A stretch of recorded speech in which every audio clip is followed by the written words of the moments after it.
warahmatullahi wabarakatuh. Selamat malam. Horor Senja kembali hadir untuk Anda sekalian. Karena sejatinya kita hidup berdampingan dengan dimensi lain yang tidak kasat mata dan tidak semua orang bisa melihatnya. Tapi sebagian orang pernah mengalami dan melihat fenomena yang mana bersentuhan dengan dimensi lain itu. Malam ini saya akan membawakan kisah dari Mbak Naya tentang bayangan di hutan terlarang. Di sebuah desa kecil yang tenang, dapat sebuah hutan yang dikenal dengan nama hutan terlarang. Penduduk desa jarang berani mendekatinya, apalagi saat senja tiba. Cerita-cerita menyeramkan telah lama beredar, mulai dari suara-suara aneh hingga penampakan bayangan hitam yang konon mengincar siapa saja yang mendekat terlalu lama. Naya tumbuh dengan cerita itu, tetapi ia tidak pernah benar-benar mempercayainya. Baginya, hutan hanyalah kumpulan pohon tua yang sunyi. Namun, sore itu, kepercayaannya diuji. Sore itu, ayah Naya yang seorang petani rajin sedang membajak sawah yang bersebelahan langsung dengan hutan terlarang. Meski jam sudah menunjukkan pukul 5 sore, waktu yang menurut warga desa rawan gangguan makhluk halus, ia tetap bekerja tanpa peduli. "Nay, bawa minuman untuk ayahmu ke sawah," kata ibu Naya dari dapur. Naya menurut. Ia berjalan melewati pematang sawah dengan botol air di tangannya. Matahari mulai meredup, dan bayangan pohon-pohon dari hutan tampak semakin panjang, menciptakan suasana yang mencekam. Ketika Naya sampai, ia menemukan ayahnya berdiri kaku di tengah sawah.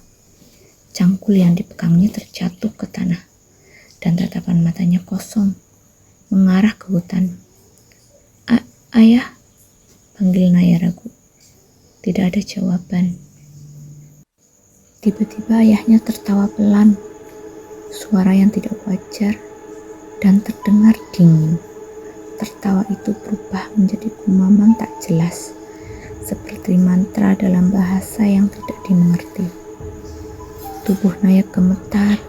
Ia berlari kembali ke rumah dan memanggil saudara sepupunya Dani untuk membantunya membawa ayahnya pulang. Dani segera datang ke sawah. Melihat kondisi ayah Naya, ia tahu ada yang tidak beres.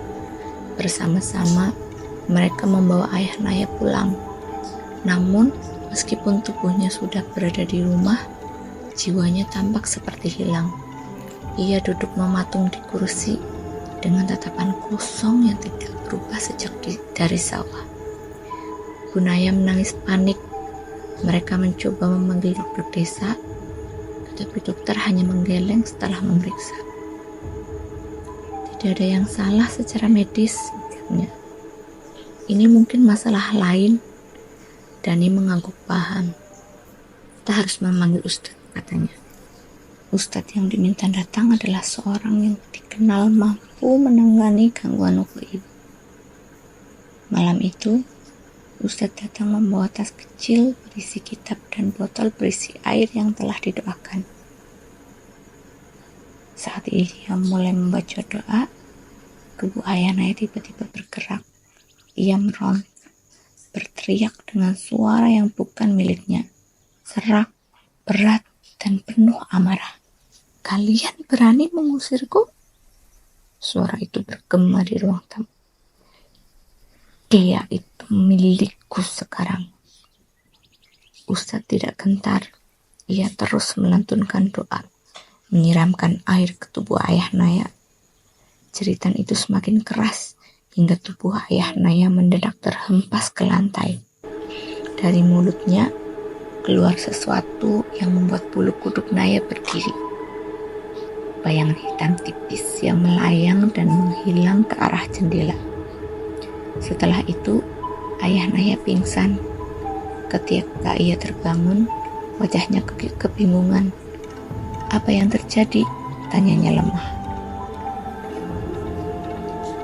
Ustadz menatap Naya dan keluarganya dengan serius. "Hutan itu bukan tempat biasa," katanya. "Ada sesuatu di sana yang tidak suka diganggu, terutama saat senja. Ayahmu mungkin secara tidak sengaja melangkah terlalu dekat atau menarik perhatian mereka."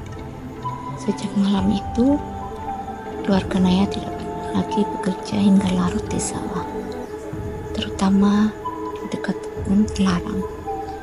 Namun, Naya selalu merasa diawasi setiap kali ia melewati tempat itu, seolah bayangan hitam masih mengintai, menunggu kesempatan untuk kembali.